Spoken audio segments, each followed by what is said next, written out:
From 1900 on, women's suffrage became an increasingly important crusade that gathered momentum as the years passed. The ladies appeared at the polls on election day by the hundreds of thousands. They had won their right to vote. We want to register to become first-class citizens. And if the Freedom Democratic Party is not seated now, I question America. You will have a skill that will enable you to make things a little better for your community, your state, even your world.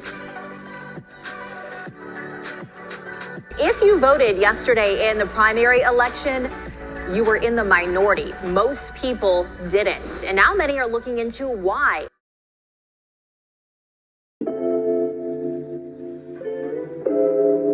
The way I see the League of Women Voters is an organization driven to ensure everybody has the means necessary to vote, which is pertinent for democracy.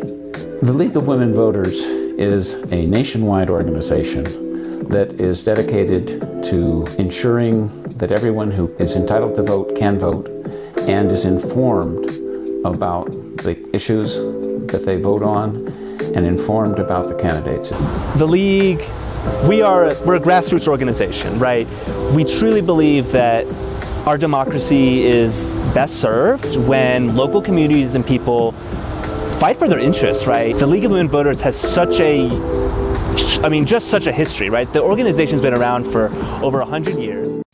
The League of Women Voters actually grew from the women's suffrage movement when the women got the vote. The reason the League was formed was a lot of women in 1920 just sat down at the dinner table and said, "Honey," to their husband, how should I vote?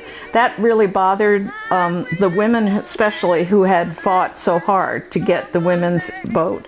And so what the League said was, we need to educate people. We need to tell these women or explain to these women what's on the ballot, what it means, what the outcomes will be, and let them make up their own minds, because they're very smart. There's no reason they need to ask their husbands how to vote. My mother's generation, when she was young, women couldn't vote. And all kinds of other populations since then have been disallowed from voting. So the challenge hasn't stopped. We continue to need educated voters. We'll always need educated voters. And we need to assure voting rights. Women's suffrage became an increasingly important. We are looking into why. We want to register. The League is made up so much of older people, not entirely, but when I first got involved, the average age of a League member was 72. And the most frequent mention of the League of Women Voters in the newspapers was in obituaries.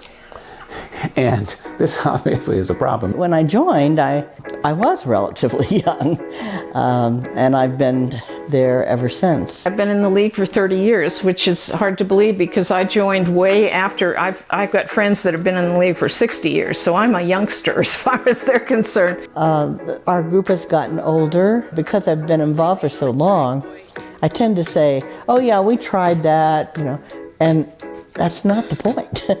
I need to step back and let someone else come in and make these decisions and try it again or try something new.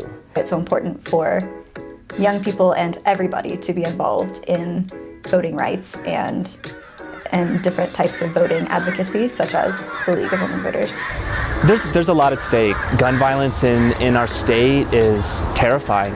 Threats to a woman's right to choose, the attacks on trans people, the issue of civics education, of banning books, making voting confusing and inaccessible, and they're doing this, attacking Black and brown people. There's so much work to be done here, but I think for me, I find comfort. Truly, I find comfort in the League of Women Voters. It gives me something to do, right? It really does, and it feels like I'm making an impact. So Denver has groups of young progressives, young Democrats, and young Republicans, but the League of Women Voters is for all of us.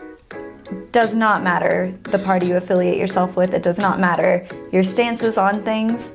We want everybody to come together and work to empower voters in Denver. It's a nonpartisan organization. They never endorse or oppose candidates, but they do take stands on issues. And they take those stands based on the League's position and on the research that they do. I'm a member of the League of Women Voters. I'm a member of the League of Women Voters. I am a member of the League of Women Voters.